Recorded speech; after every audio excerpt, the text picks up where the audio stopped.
झारखंड सरकार आपके घर। हेलो दोस्तों, तो कैसे हैं आप? आज हम पढ़ेंगे फ्रांसीसी क्रांति के बारे में। इस वीडियो में हम 18वीं शताब्दी के दौरान फ्रांसीसी समाज और विद्रोह का प्रकोप पढ़ेंगे। तो दोस्तों, पता चला है कि सुबह पेरिस में बहुत अफरा तफरी थी। न्यूज फैली थी कि राजा ने अपने ट्रूप्स को बोला है सिटीजन्स पे फायर करने के लिए। तो वहां के सिटीजन्स ने अपनी एक फौज बनाने का फैसला किया, जिसके बाद उन्होंने आर्म्ड एम्यूनिशंस यानी हथियार ढूंढना शुरू कर दिए। उस दौरान उन्होंने बेस्टाइल के कमांडर को मार दिया और बेस्टाइल में जो प्रिजनर्स थे यानी बंदी, उनको रिलीज कर दिया। ऑल्दो वो सिर्फ 7 ही थे, लेकिन ये इम्पोर्टेंट इवेंट था क्योंकि ये जो बेस्टाइल का फोर्ट था, ये जो राजा की पावर थी उसको डिस्प्ले करता था। उसके बाद बेस्टाइल के फोर्ट को जला दिया गया और उसके जो अवशेष बचे थे उन्हें बाजार में बेच दिया गया, जिससे लोगों को याद रहे कि ये इवेंट कितना इम्पोर्टेंट है।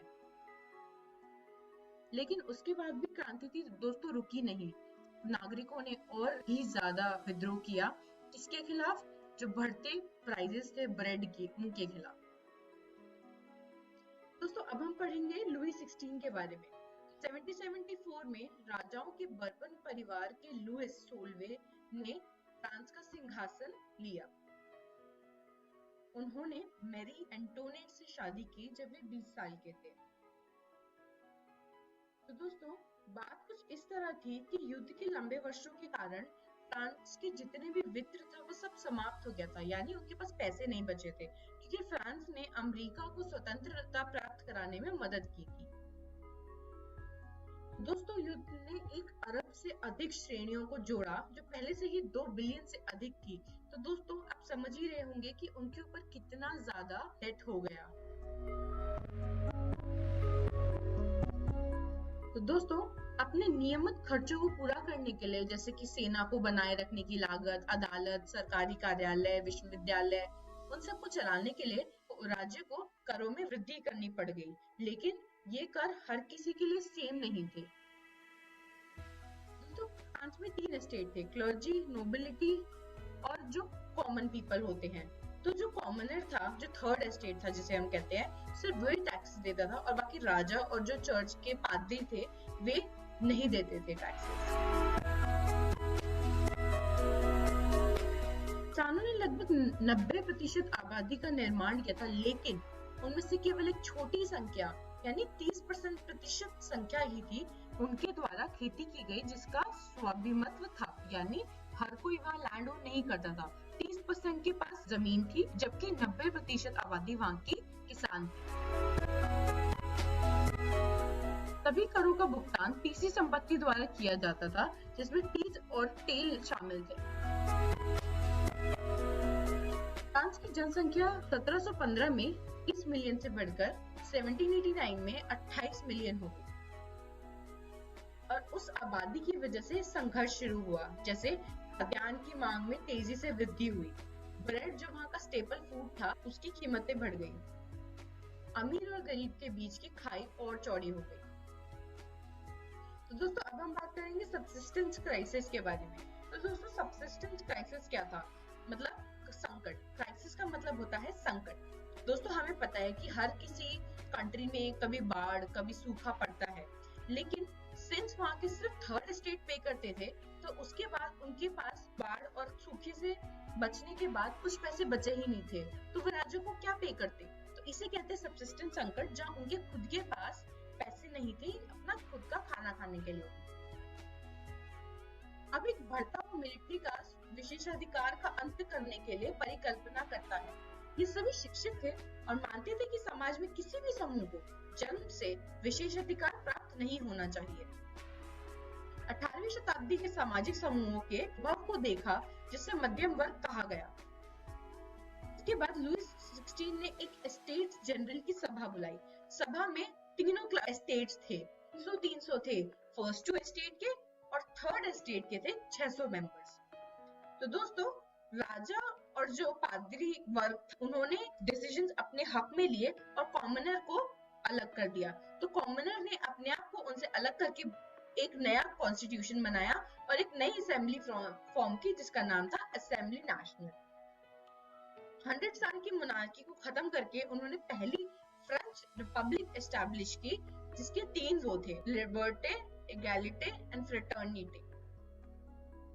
दोस्तों, declaration of rights of man and citizen 1973, यानी इसमें ये बताया गया कि हर एक इंसान इक्वल है और वो जन्म से इक्वल होना चाहिए, लेकिन ये अधिकार भी सबको नहीं मिला। यानी जो पुअर यानी जो गरीब थे उनको ये अधिकार नहीं मिला क्योंकि वो टैक्स पे नहीं करते थे, और विमेन को भी ये अधिकार नहीं दिया गया। 18वीं शताब्दी में अधिकांश पुरुष और महिलाएं पढ़े लिख नहीं सकते थे दोस्तों, तो इसलिए इन महत्वपूर्ण विचारों का फैलना बहुत जरूरी था। तो इसके की मुद्रित शब्दों के बजाय चित्र और प्रतीकों के उपयोग से उन्हें ये समझाया जाता था। आइए हम इनमें से कुछ को समझने की कोशिश करते हैं। पहला था टूटी हुई जंजीरें।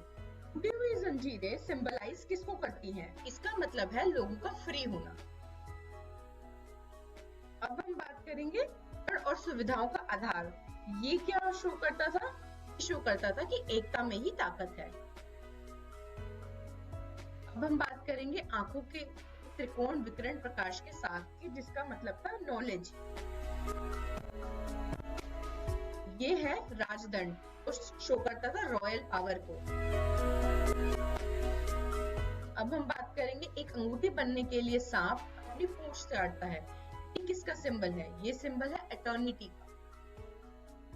और ये लाल फोन कैप है, तो मजदूरों द्वारा पहनी जाती थी जब वो फ्री हो जाते थे। और दोस्तों ये है लॉ टैबलेट। लॉ टैबलेट ये बताता है कि लॉ सबके लिए सेम है और सब उसके सामने इक्वल है। दोस्तों ये थी द विंग्ड वुमेन, जो लॉ के बारे में बताती थी। और दोस्तों ये है नीली सफेद लाल वुमेन, जो शो करती थी नेशनल कलर्स ऑफ फ्रांस। तो दोस्तों इस वीडियो में हमने सीखा 18वीं शताब्दी के दौरान फ्रांसीसी समाज और विद्रोह का प्रकोप। आई होप आपको ये समझ आ गया होगा। तो घर जाकर आप अपनी किताब India and contemporary world part 1 में से भारत और समकालीन विश्व पार्ट 1 पढ़िए। अगली वीडियो में हम फ्रांस राजशाही को समाप्त करता है और गणतंत्र राज्य बनता है, और क्या महिलाओं के पास क्रांति थी।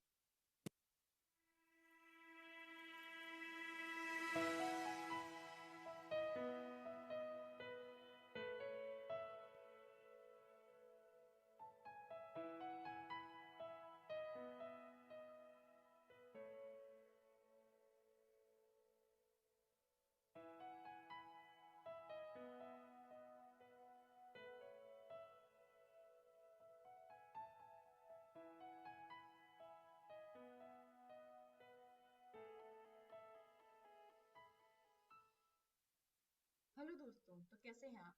आज हम पढ़ेंगे फ्रांसीसी क्रांति। इस वीडियो में हम फ्रांस राजशाही को समाप्त करता है और एक गणतंत्र राज्य बनता है, क्या महिलाओं के पास क्रांति थी, और दास्तां के उन्मूलन पढ़ेंगे। दोस्तों, फ्रांस में अभी भी स्थिति तनावपूर्ण थी। लुई 16 ने संविधान पर हस्ताक्षर कर दिए। हालांकि उन्होंने संविधान पर हस्ताक्षर कर दिए, लेकिन उन्होंने प्रशिया के राजा के साथ गुप्त वार्ता में प्रवेश किया। लुई 16 बाकी राजाओं के पास गए और उन्होंने उन्हें फ्रांस पे अटैक करने के लिए बोला। तो अन्य पड़ोसी के शासकों ने 1789 की गर्मियों से वहां होने वाली घटनाओं को कम करने के लिए सेना भेजने की योजना बनाई। लेकिन ऐसा करने से पहले राष्ट्रीय असेंबली ने अप्रैल 1792 में प्रशिया और ऑस्ट्रिया के खिलाफ युद्ध की घोषणा कर दी। ऐसा होने से पहले नेशनल असेंबली ने प्रशिया और ऑस्ट्रिया के खिलाफ युद्ध की घोषणा करने के लिए मतदान किया। हजारों स्वयंसेवकों ने सेना में शामिल होने का फैसला किया। उनके द्वारा गाए गए देशभक्ति गीतों में से मार्सेल्स एक थे। मार्सेल्स अब फ्रांस का राष्ट्रीय गान है। क्रांतिकारियों ने युद्ध के नुकसान और आर्थिक कठिनाइयों को देखा। जब मैन बाहर फाइट या वॉर करने के लिए गए, जो वहां की महिलाएं थी, उन्होंने घर का काम संभाला और नौकरी भी की। दोस्तों, अब हम देखेंगे फ्रांस राजशाही को समाप्त करने के अंदर राजनीतिक क्लब की क्या महत्वपूर्ण योगदान था। राजनीतिक क्लब लोगों के लिए एक महत्वपूर्ण रैली स्थल बन गया। इन क्लबों में से सबसे सफल जैकोबियन क्लब था। जैकोबियन क्लब के सदस्य मुख्य रूप से समाज के कम समृद्ध वर्गों से संबंधित थे। उनके पास एक वर्दी थी जो समान प्रकार की थी। इनके जो लीडर थे यानी इनके नेता वो थे मैक्सिमिलियन रॉबेस्पियर। 1792 में जैकोबियंस ने बड़ी संख्या में पेरिसियों के विद्रोह की योजना बनाई थी, क्योंकि जो कम आपूर्ति और भोजन की उच्च कीमतों की वजह से उनको बहुत प्रॉब्लम्स हो रही थी और वे इससे बहुत नाराज थे। फाइनली चुनाव हुए। अब से इस वर्ष और उनसे अधिक के सभी पुरुषों के लिए धन की परवाह किए बिना वोट देने का उन्हें अधिकार मिला। नव निर्वाचित विधानसभा को कन्वेंशन कहा जाता था। सितंबर 1972 को इसने राजशाही को खत्म कर दिया और फ्रांस को गणतंत्र घोषित कर दिया। और इसी दौरान लुईस 16 का एग्जीक्यूशन भी हो गया, यानी उन्हें पुलिस से लटका दिया गया। दोस्तों अब हम बात करेंगे गैलेटिन की। गैलेटिन क्या था? तो दोस्तों गैलेटिन में ये होता था कि रॉबेस्पियर ने अपनी पॉलिसीज के लिए गैलेटिन का यूज किया, जिसकी वजह से उसका डर हर किसी में बैठ गया। ये एक मशीन थी जिसकी मदद से लोगों के धड़ और उनके शरीर को अलग कर दिया जाता था। इस आतंकी शासन की वजह से रॉबेस्पियर ने अपनी नीतियों को इतनी तेजी से आगे बढ़ाया कि उनके समर्थक भी मॉडरेशन की मांग करने लगे। अंत में उन्हें अदालत ने दोषी ठहराया और गिलोटिन में भेज दिया। दोस्तों अब हम बात करें नेपोलियन बोनापार्ट की। 1799 में नेपोलियन बोनापार्ट ने फ्रेंच डायरेक्टरी को ओवरथ्रो किया और खुद को वहां का राजा घोषित कर दिया। दोस्तों ऐसा इसलिए हुआ क्योंकि रॉबेस्पियर के गैलेटिन में जाने के बाद जैकोबियन क्लब नहीं रहा, जिसकी वजह से फ्रांस में पॉलिटिकल इंस्टेबिलिटी थी। दोस्तों अब हम बात करेंगे महिलाओं के बारे में। महिलाएं घर का काम भी करती थी और नौकरियां भी करती थी, लेकिन महिलाएं इस डिसीजन से खुश नहीं थी कि उन्हें राइट टू वोट नहीं दिया गया। विमेन्स मार्च टू वर्सेल्स 5 अक्टूबर 1789 को वे वर्सेल्स गई और वे लुईस 16 को वहां से पकड़ के लेके वापस आई, लेकिन उनका विद्रोह चलता रहा। तो दोस्तों फ्रांस में उन्होंने बहुत सारे क्लब्स का आयोजन किया। उनमें से सबसे बड़े 2 क्लब्स थे सोसाइटी ऑफ रेवोल्यूशनरी और रिपब्लिकन वुमेन। उनकी मेजर डिमांड यही थी कि महिलाओं को वोट करने का अधिकार मिले। दोस्तों सर लेकिन ऐसा नहीं हुआ। महिलाओं ने जैकोबियन क्लब को जिम्मेदार ठहराया उन्हें राइट टू वोट ना देने के उसमें, और उसके बाद ओलंपे डी गूस को जैकोबियन क्लब ने एग्जीक्यूट कर दिया। लेकिन ये जो स्ट्रगल थी ये खत्म नहीं हुई और फाइनली 1946 में फ्रांस में महिलाओं ने मतदान का अधिकार जीता, यानी 200 साल तक उन्होंने वोट करने के अधिकार के लिए स्ट्रगल की। दोस्तों अब हम देखेंगे क्रांति और रोजमर्रा की जिंदगी। दोस्तों इसमें सबसे इम्पोर्टेंट ये था कि क्रांति के दौरान लोगों ने दैनिक जीवन में महत्वपूर्ण बदलाव किया, जो कि था राजा के अधिकारियों द्वारा प्रेस की सेंसरशिप को समाप्त करना।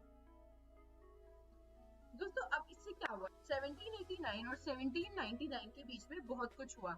लोगों को वोट करने का अधिकार मिला और ये भी कि नेपोलियन बोनापार्ट के आने के बाद लोगों ने सीखा जो थी आइडिया ऑफ लिबर्टी और लोगों के जो डेमोक्रेटिक राइट्स थे। तो दोस्तों इस वीडियो में हमने सीखा फ्रांस राजाशाही को समाप्त करता है और एक गणतंत्र राज्य बन जाता है, क्या महिलाओं के पास क्रांति थी और दास्तां के उन्मूलन। दोस्तों मुझे आशा है कि आपको ये समझ आ गया होगा। तो घर जाकर अपनी text book India and contemporary world part 1 से इसे पढ़ें और अगली वीडियो में हम करेंगे प्रैक्टिस क्वेश्चन।